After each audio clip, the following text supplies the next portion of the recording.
चलिए स्टूडेंट्स, हम लोग क्वेश्चन नंबर 5 को सॉल्व करते हैं। देखिए क्वेश्चन नंबर 5 में हमें क्या दिया है। किसी कक्षा में 4 मित्र बिंदुओं ए बी सी और डी पर बैठे हुए हैं। कोई कक्षा है और उस कक्षा में 4 बिंदु हैं और चारों बिंदु कौन कौन से हैं, ए बी सी डी है। और इन 4 बिंदुओं पर 4 मित्र बैठे हुए हैं, जैसा कि आकृति 7.8 में दिखाया गया है। यहाँ पे देखिए ए हमारी आकृति 7.8 है और इस आकृति 7.8 में यहाँ पर हमारा एक बिंदु है और ए बिंदु क्या है, ए है। यहाँ पे हमारा दूसरा बिंदु है बिंदु बी और यहाँ पर हमारा एक बिंदु क्या है, सी है। और यहाँ पे एक बिंदु क्या है, डी है। और इस बिंदु पर कुछ मित्र 4 मित्र हैं वो आपस में बैठे हुए हैं। नेक्स्ट क्या कह रहा है, चंपा और चमेली। भाई बाहर से चंपा और चमेली इस क्लास में आती हैं और कुछ मिनट तक देखने के बाद चंपा चमेली से पूछती है, कुछ देर यहाँ पे खड़ी होती है और चंपा चमेली से पूछती है, क्या तुम नहीं सोचती हो कि ए बी सी डी एक वर्ग है। चमेली इससे सहमत नहीं है। दूरी सूत्र का प्रयोग करते हुए बताइए कि इनमें कौन सही है। हमें दूरी के सूत्र का प्रयोग करते हुए हमें बताना है कि इनमें कौन सही है। ऐसा बताने के लिए हमें सबसे पहले यह चेक करना होगा कि ये जो पॉइंट्स हैं, क्या ये पॉइंट्स मिल करके एक वर्ग बना रहे हैं। अगर ये वर्ग बना रहे होंगे तो कौन सी कंडीशंस हमारी सेटिस्फाई होनी चाहिए। वर्ग के लिए होना क्या चाहिए कि ये जो साइड्स हैं, देखिए ए से बी के बीच की दूरी, बी से सी के बीच की दूरी और सी से डी के बीच की दूरी और डी से ए के बीच की दूरी समान होनी चाहिए। और उसके बाद यहाँ पे आप देख रहे होंगे इसका जो विकर्ण है, विकर्ण, इसका जो विकर्ण बी डी है वो बराबर किसके होना चाहिए, ए सी के। तो चलिए स्टूडेंट्स, आप लोग कॉन्सेप्ट समझ गए होंगे। अब हम लोग इस क्वेश्चन को सॉल्व करते हैं। तो देखिए यहाँ पर आप लोग देखिए ये जो बिंदु ए है, ए हमारा बिंदु ए है और यहाँ पे देखिए ये जो है इसको हम लोग क्या मानेंगे, ये हमारे क्या है, क्वाड्रेंट हो गया। देखिए ए हमारा क्या है, क्वाड्रेंट है। और इसमें ए हमारा इसका ओरिजिन यानी कि मूल बिंदु हो गया एक्स एक्सिस पर। चलिए हम लोग एक्स अक्ष पे चलते हैं। एक्स अक्ष पे देखिए ये जो पॉइंट ए है, पॉइंट ए की स्थिति क्या है, हम लोग एक्स एक्सिस पर 3 यूनिट और वाई एक्सिस पे कितना यूनिट चल रहे हैं, 4 यूनिट। इसलिए ये जो पॉइंट ए आप देख रहे हो, इस पॉइंट ए का निर्देशांक क्या हो जाएगा, 3 4। इसी तरीके से पॉइंट बी के लिए देखिए, पॉइंट बी एक्स एक्सिस पे कितना यूनिट चलना पड़ रहा, 6 यूनिट और वाई एक्सिस पे कितना, 7 यूनिट। ये जो पॉइंट बी है, पॉइंट बी का निर्देशांक क्या आ चुका है, 6 7। चलिए हम लोग पॉइंट सी पे देखते हैं। ए हमारा पॉइंट सी है और पॉइंट सी के लिए हम लोग एक्स एक्सिस पे देखिए कितना चल रहे हैं, 9 यूनिट चल रहे हैं और वाई एक्सिस पे कितना, 4 यूनिट। तो इसका कोऑर्डिनेट क्या हो गया, 9 4। इसी तरीके से आप डी के लिए देखिए, डी के लिए एक्स एक्सिस पे हम लोग 6 यूनिट और वाई एक्सिस पे कितना यूनिट चल रहा है, 1 यूनिट। तो पॉइंट डी यहाँ जो है इसका कोऑर्डिनेट क्या हो गया, 6 1। अब हम लोग इसके इसके इसके और इसके बीच की दूरी निकालेंगे और उसके बाद हम लोग इसका जो विकर्ण है, इनके विकर्णों के बीच की दूरी को निकालेंगे। तो चलिए हम लोग इसको सॉल्व करते हैं। देखिए क्या हो जाएगा। अब आप लोग देखिए यहाँ पे जो पॉइंट 1 है, पॉइंट ए है, पॉइंट ए का कोऑर्डिनेट क्या है, 3 4। इसको हमने यहाँ पे राइट कर लिया। इसी तरीके से पॉइंट बी हमारा 6 7 है, पॉइंट सी 9 4 है और जो पॉइंट डी है, पॉइंट डी का कोऑर्डिनेट क्या है, 6 1। तो चलिए अब हम लोग इनके बीच की दूरियों को निकालते हैं। यहाँ पे देखिए ए से बी के बीच की दूरी, ए से बी के बीच की दूरी क्या हो जाएगी, ए बी।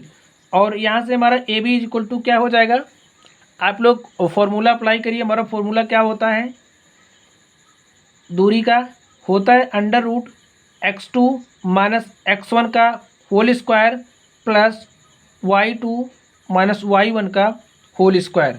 और यहाँ से देखिए हम लोग ए बी निकाल रहे हैं, यानी कि ए और बी के बीच की दूरी को निकाल रहे हैं। तो इसको हम लोग x2 और इसको हम लोग y2, इसको x1, इसको y1 मानेंगे। तो वैल्यूज़ आप रख दीजिए। x2 की वैल्यू क्या है, 6 है।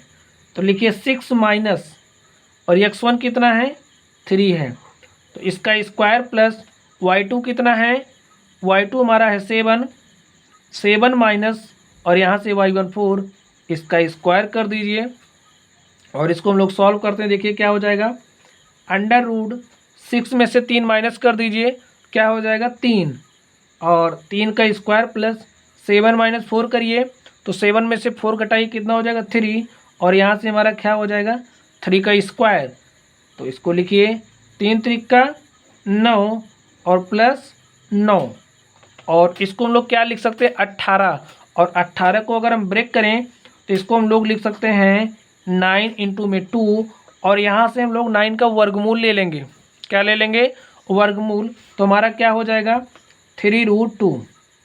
यहाँ पे हमारे पास A B is equal to क्या आ चुका है 3√2। चलिए इसी तरीके से अब हम लोग क्या निकालेंगे, अब हम लोग बी सी निकालेंगे। तो देखिए बी सी क्या हो जाएगा, हमारा बी सी क्या हो जाएगा, B C is equal to हो जाएगा √। अब देखिए हम लोग बी सी की बात कर रहे हैं, तो ए हमारा पॉइंट बी है और ए हमारा सी है, इसको हम लोग x2, इसको y2, इसको x1, इसको y1 मानेंगे। तो चलिए हम लोग वैल्यूज़ रखते हैं, लिखिए 9 माइनस 6 का होल स्क्वायर, 9 माइनस 6 का होल स्क्वायर प्लस 4 माइनस 7 का होल स्क्वायर।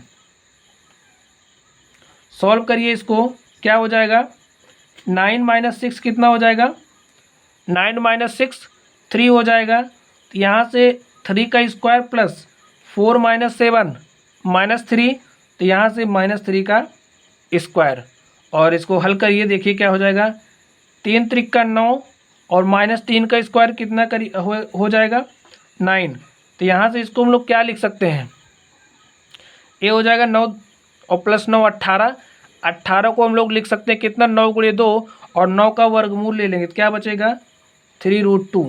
तो यहाँ से हमारे पास बी सी क्या आ गया, बी सी हमारा आ चुका है 3√2। चलिए अब हम लोग देखिए हमने यहाँ से बी सी निकाला, अब हम लोग सी डी निकालेंगे, यानी कि सी और डी के बीच की दूरी। तो देखिए हमारा सी डी क्या हो जाएगा, C D is equal to हो जाएगा, अब यहाँ पे देखिए डी है, इसको हम लोग x2, इसको y2, इसको x1 और इसको y1 लेंगे, तो फॉर्मूला अप्लाई कर दीजिए। देखिए हमारा क्या हो जाएगा x2 माइनस x1, इसका मतलब 6 माइनस 9 का होल स्क्वायर प्लस 1 माइनस 4 का होल स्क्वायर कर दीजिए। देखिए क्या हो जाएगा 6 माइनस 9 कितना हो जाएगा -3 का स्क्वायर प्लस -4 प्लस 1 -3 और इसका स्क्वायर। सॉल्व करिए, -3 का स्क्वायर 9 हो जाएगा, -3 का स्क्वायर 9 हो जाएगा, और 9 प्लस 9 18 हो जाएगा। 18 को हम लोग कैसे लिख सकते हैं 9 गुणे 2, तो लिखिए 9 इंटू में 2, और इसको हम लोग क्या लिख सकते हैं 3√2। इस तरीके से हमारा सी डी आ गया। चलिए अब यहाँ से आप लोग देखिए हम लोग अब क्या निकालेंगे डी ए, यानी कि हम लोग ए डी को कैलकुलेट करेंगे। तो देखिए हमारा ए डी क्या हो जाएगा, हमारा ए डी क्या हो जाएगा, A D is equal to, अब देखिए यहाँ पे हमारा ए है और यहाँ पे डी है, इसको हम लोग x2, इसको y2, इसको x1 और इसको y1 मानेंगे। तो चलिए लिखिए, फॉर्मूला अप्लाई करिए, क्या हो जाएगा 3 माइनस 6 का होल स्क्वायर प्लस 4 माइनस 1 का होल स्क्वायर। इसको हम लोग सॉल्व कर लेते हैं, तो -6 प्लस 3 तो -3 हो जाएगा, यहाँ से -3 का स्क्वायर प्लस 4 माइनस 1 3, यहाँ से 3 का स्क्वायर क्या हो जाएगा, देखिए -3 का स्क्वायर करिए तो 9 प्लस 3 का स्क्वायर करिए 9, और 9 प्लस 9 18, तो 18 को हम लोग कैसे लिख सकते हैं 9 इंटू 2, और यहाँ से 9 का वर्गमूल ले लेंगे, क्या हो जाएगा 3√2। इस तरीके से हमारे पास ए डी कितना आ चुका है 3√2। चलिए अब हम लोग इसके विकर्ण को निकालते हैं। इसका विकर्ण देखिए क्या हो जाएगा, चलिए अब हम लोग इसके विकर्ण को निकालते हैं। देखिए ये जो विकर्ण है, ये जो विकर्ण है ए वाला जो हमारा विकर्ण है, इसको हम लोग क्या मान रहे हैं, D2। तो चलिए हम लोग D2 निकालेंगे। D2 निकालने के लिए हम लोग क्या करेंगे, D2 हमारा क्या हो जाएगा BC, और B और C के बीच की दूरी हमारा क्या हो जाएगा D2। तो लिखिए BC हमारा क्या हो जाएगा, B और C के बीच की दूरी, B और C के बीच की दूरी क्या हो जाएगी, इसको हम लोग मानेंगे x2 y2 x1 y1।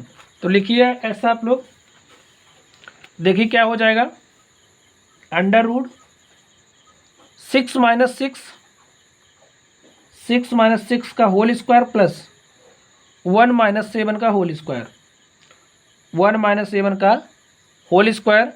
और इसको सॉल्व करिए, देखिए क्या हो जाएगा, 6 माइनस 6 0 का स्क्वायर प्लस -7 प्लस 1 क्या हो जाएगा -6, और यहाँ से -6 का स्क्वायर, -6 का स्क्वायर करेंगे कितना हो जाएगा 36 हो जाएगा, और इसका वर्गमूल ले लेंगे तो 6 हो जाएगा। यानी कि ये जो विकर्ण है D2 हमारे पास कितना आ चुका है 6। चलिए अब हम लोग इसी तरीके से AC को निकालते हैं। A हमारा क्या है BD है, A हमारा BD है, ठीक है BD। चलिए अब हम लोग AC को निकालते हैं। देखिए AC क्या हो जाएगा, AC हमारा विकर्ण D1। तो यहाँ इसके बीच की दूरी को निकालेंगे, इसको हम लोग x2, इसको y2, इसको x1, इसको y1 लेंगे। तो 9 माइनस 3 कर दीजिए, 9 माइनस 3 का स्क्वायर प्लस 4 माइनस 4 का स्क्वायर होल स्क्वायर, 4 माइनस 4 का होल स्क्वायर। यहाँ से देखिए क्या हो जाएगा, 9 माइनस 3 करेंगे तो 6 हो जाएगा, और यहाँ पे 6 का स्क्वायर प्लस 4 माइनस 4 0 का स्क्वायर, तो 6 का स्क्वायर 36, या फिर हम लोग यहाँ से 6 हमारा हो जाएगा, ठीक है। AC हमारा क्या आ चुका है 6। अब आप लोग देखिए,